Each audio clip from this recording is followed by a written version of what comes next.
Well, hello everyone, and welcome to another race recap analysis here on the Cycling Dane Extra channel or on the podcast if you're listening there.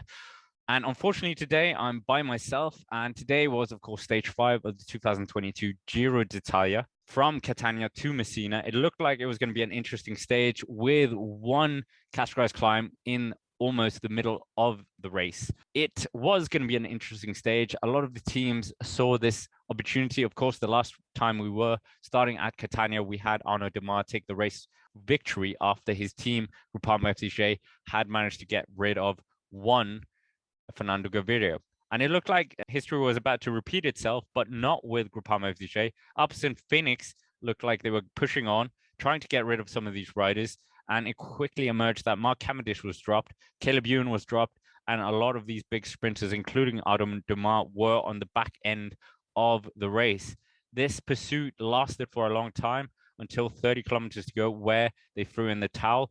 And of course, in the meantime, the breakaway didn't actually have that much time. They were swept up quite quickly, and unfortunately for them, their day didn't last too long. This meant that we were getting into the interesting part of the stage, which was the technical finish. We had plenty of teams before the technical finish do a lot of work. We had Israel Premier Tech, of course, and UAE Team Emirates looking to do something. They were up there pulling their weight at the front of the race. And before that, we even had Girmay, one of the favorites for today, take 3 points in the Maglia Ciclamino. So he moved a bit closer to Mathieu Van der Poel. Mathieu Van der Poel was looking to be one of the benefactors of potentially getting rid of Mark Cavendish and also Arnaud Demare and Caleb Ewan. And with no Jakob Mareczko, who would doubt the Flying Dutchman? When we got up to the intermediate sprint for the bonus seconds, we had this very interesting dynamic where we saw Joao Almeida, of course, the GC rider for UAE Team Emirates, actually get up the road. And he actually almost took the 3 bonus seconds. But Ben Swift of course, Ineos Grenadiers just about denied him that pleasure.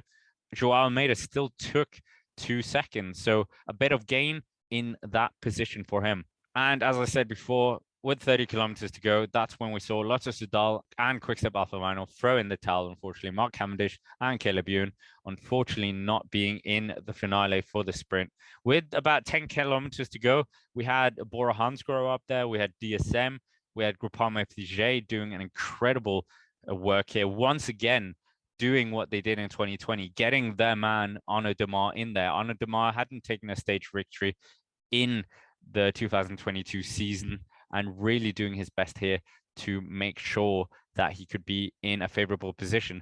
Then with this technical finish where we had one right-hand corner and one 135-degree corner as well, it looked like a technical finish. It looked like Bora Hansgrohe had the upper hand on most of the other riders, and it was absolutely incredible to see the work by Bora. And we weren't actually sure what they were doing. Were they just keeping Wilco Kelderman out of action or out of danger, shall we say?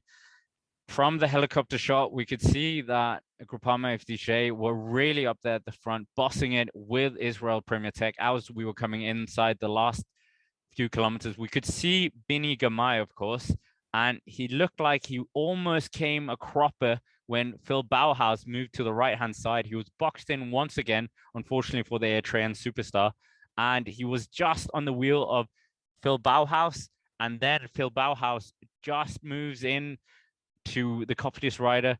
Phil Bauhaus then moves to the right-hand side towards Biniam Girmay, and this is where Girmay almost touches the barrier. We can see Phil Bauhaus just touches the shoulders of Biniam Girmay, and it was a bit of a shame here that the Eritrean sensation once again is denied a clean sprint. We can see he falls about almost outside the top 10 in terms of the sprint positioning, but he manages to recover that bit of momentum that was taken out by that jostling of shoulders there. But we can also see at the front, Fernando Gaviria managed to gallop up, tries to get on the wheel of Arnaud Demare. We can see David Bellerini in there as well. Girmay just manages to get a bit of speed back in his sprint, manages to get ahead of Phil Bauhaus, and we can see Nizzolo in 3rd place, just managing to come over the line. But it was Girmay who took the 5th place on the stage. Arnaud Demare adds his first Giro d'Italia stage victory since 2020. Gaviria 2nd place. Nizzolo in third place. David Bellerini, well recovered from Quickstep Alpha Minor after losing out with Mark Cavendish in the final. We also had a second Eritrean in the top 10, so that was really good to see. DSM also with Alberto Danese in there, and Phil Bauhaus, of course, sixth place, the rider who probably obstructed Girmay there for a clean sprint. But that is the nature of sprinting, so it is what it is, you would say. But in terms of the Maglia Ciclamino, Girmay, of course, moves himself a bit further up. Of course, it does change hands. It is now Arnaud Demare that takes it over for the first time since 2020. And Gaviria, former winner of that jersey as well, moves himself up into third place. Mathieu Van der Poel drops down 3 places, the leader overnight. And of course, Mark Cavendish 2 places down, courtesy of that drop. And I think it was an incredible sight to see this boring stage race kind of turn into this more interesting dynamic where we had the GC, or not the GC, but the sprinting teams kind of go head to head. And we saw that the strongest teams, well, the teams with the strongest, what shall we say, won here. And yeah, Fernando Gaviria almost there, but like not quite the best sprinter. And this, of course, leaves the questions: why take him? Why bring him if he wasn't gonna take the top cheese, if you will, in these stages? Because there was no Mark Cavendish, no Caleb Ewan, and he still couldn't take the victory. So, oh, I don't know. He had this final gallop, and yeah. But in terms of the GC, Juan Pedro Lopez, of course, still has the jersey, and they did actually get a top 10 with Ed Turn. So not a bad result from them. But of course, Joao Almeida is the only rider who moves up 1 place, courtesy of those 2 bonus seconds. He took them, of course, in the intermediate sprint, as we said, moves up into 7th place ahead of Puyol Bilbao.